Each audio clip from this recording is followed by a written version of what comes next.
नमस्कार दर्शकों, पंडित ज्योतिष चैनल में आप सभी का हार्दिक स्वागत। आज मैं आपको कामिका एकादशी पर क्या काम करना है कि जिससे पुण्यों की बारिश होगी, भ्रूण हत्या भ्रम हत्या का पाप खत्म होगा और सिर्फ एक तुलसी पत्र से पूरे जीवन का पाप नष्ट खत्म हो जाएगा। ये आसान विधि और आपको उपाय बताने जा रहा हूँ। वीडियो पूरा अंत तक देखिए एवं वीडियो देखने से पहले हमारे चैनल को सब्सक्राइब कीजिए, वीडियो लाइक कीजिए। व्हाट्सएप, फेसबुक, इंस्टाग्राम एवं सभी प्रकार की सोशल नेटवर्किंग साइट्स पर हमारे वीडियो को अधिक से अधिक शेयर भी कीजिए और साथ ही सब्सक्राइब बटन के बराबर में जो बेल आइकन है उसको भी दबाकर ऑल नोटिफिकेशंस को ऑन कर लीजिए, जिससे कि सनातन धर्म से संबंधित सभी प्रकार की जानकारी एवं वीडियो आपको मुफ्त में एवं समय से प्राप्त हो सके। दर्शकों, विनाशिनी वैष्णव स्थान दात्री च महापुण्य फलप्रदा, यह कामनी एकादशी के लिए कहा गया है। देखिए, ब्रह्महत्या उपहारिणी यानी ब्रह्महत्या ऐसा भी आपने जघन्य पाप हो गया हो या किया हो या उस पाप को भी इस एकादशी का व्रत नष्ट कर देता है। भ्रूण हत्या विनाशिनी यानी किसी के द्वारा जाने अनजाने में भ्रूण हत्या अर्थात गर्भ में पल रहे बच्चे को मार दिया हो, वह प्रायश्चित करना चाहते हैं तो शास्त्र में यह बताया गया है।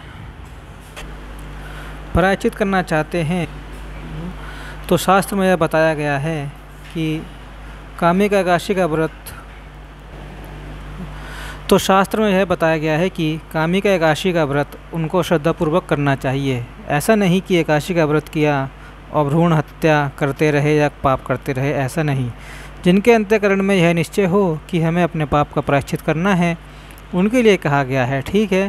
भ्रूण हत्या विनाशिनी वैष्णव स्थान दात्री च यानी यह एकादशी आपको वैकुंठ लोक में प्रतिष्ठित कर देती है और महापुण्य फल प्रदान करती है। देखिए, एक होता है सामान्य पुण्य, लेकिन यहाँ पर महापुण्य की बात कही गई है।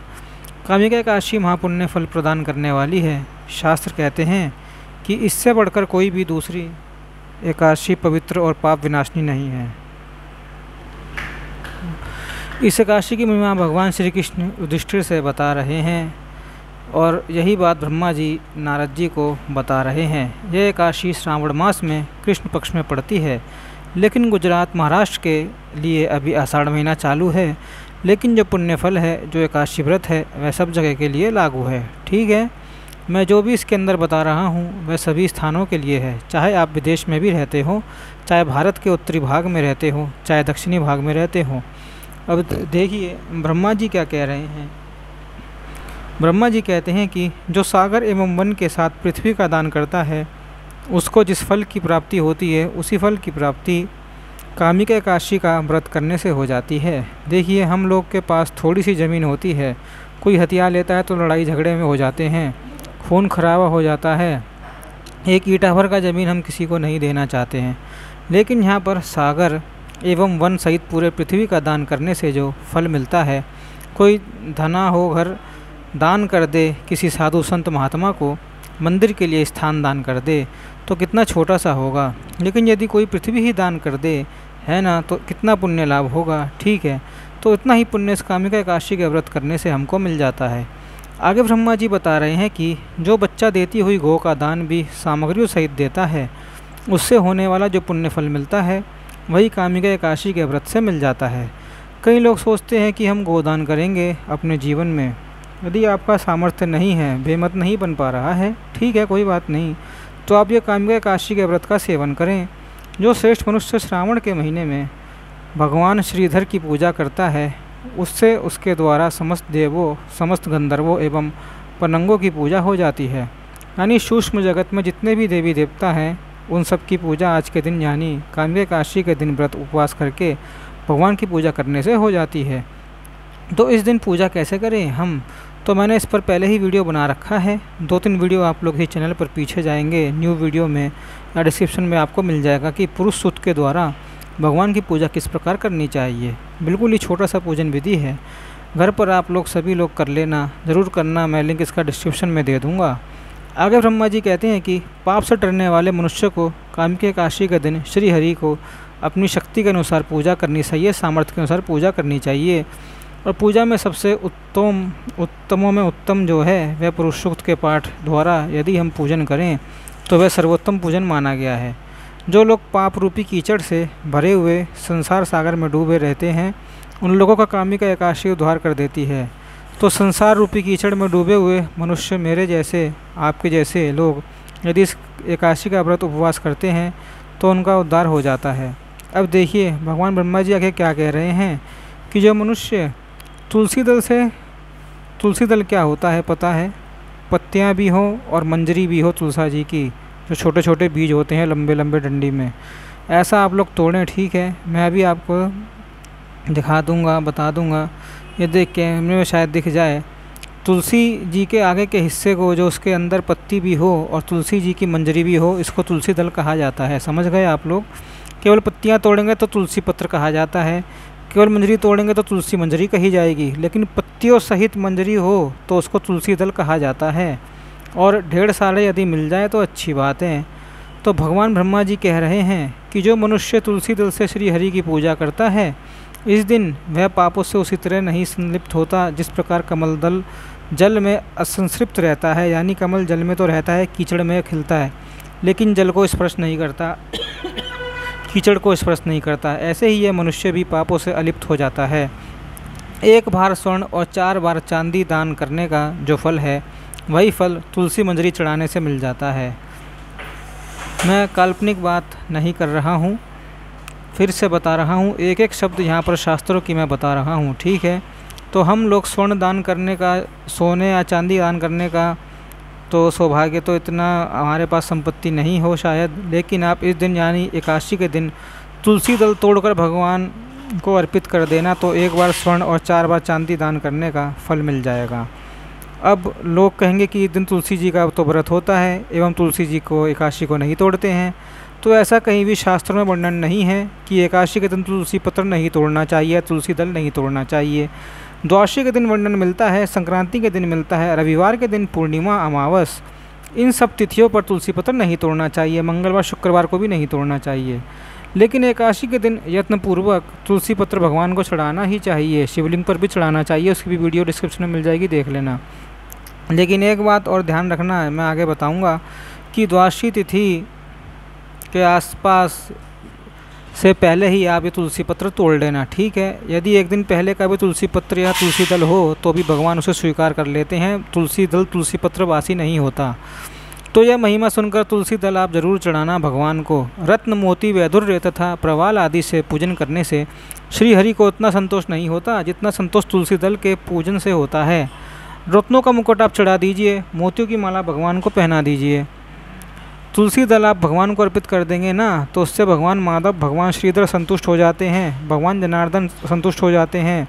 जो मनुष्य तुलसी जी की मंजरी से श्री भगवान की पूजा करता है, उसके जीवन भर के सारे पाप निश्चित रूप से नष्ट हो जाते हैं। फिर से मैं कह रहा हूँ, ध्यान से सुनिए। जो मनुष्य तुलसी की मंजरी, तुलसी दल से भगवान की पूजा करता है, उसके जीवन भर के सारे पाप निश्चित रूप से नष्ट हो जाते हैं। करना कुछ नहीं है, पहाड़ नहीं तोड़ना, केवल तुलसी मंजरी भगवान को चढ़ा देना। इसका श्लोक भी सुन लीजिए। यदि किसी को शंका हो तो आजन्मपातकम तस् निश्चम जाति संशयम, तो यह श्लोक है, मैंने इसका अनुवाद करके आपको बताया। ठीक है, जो मनुष्य एकादशी के दिन श्री हरि को दिन रात दीपक दान करते हैं, उनको जिस पुण्य फल की प्राप्ति होती है, उस पुण्य को चित्रगुप्त भी ठीक से नहीं जानते हैं।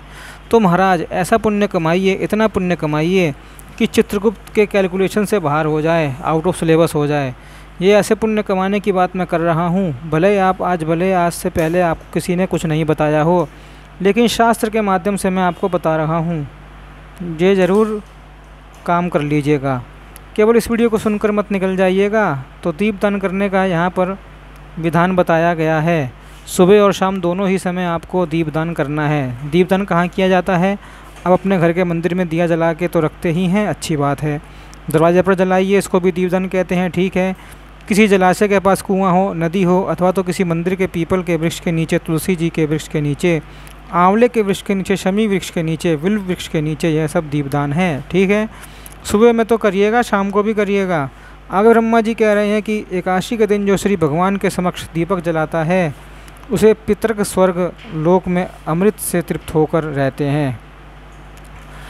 तो भगवान के आगे जो आप दीपक जलाना ही, अब दीपक किस चीज़ का जलाना है, इसका भी वर्णन ब्रह्मा जी कर रहे हैं कि जो मनुष्य श्री भगवान के समक्ष एकादशी के दिन घी अथवा तो तिल के तेल का दीपक जलाता है वह मृत्यु के पश्चात सैकड़ों दीपक से अर्चित होकर यानी पूजित होकर सूर्यलोक में जाता है।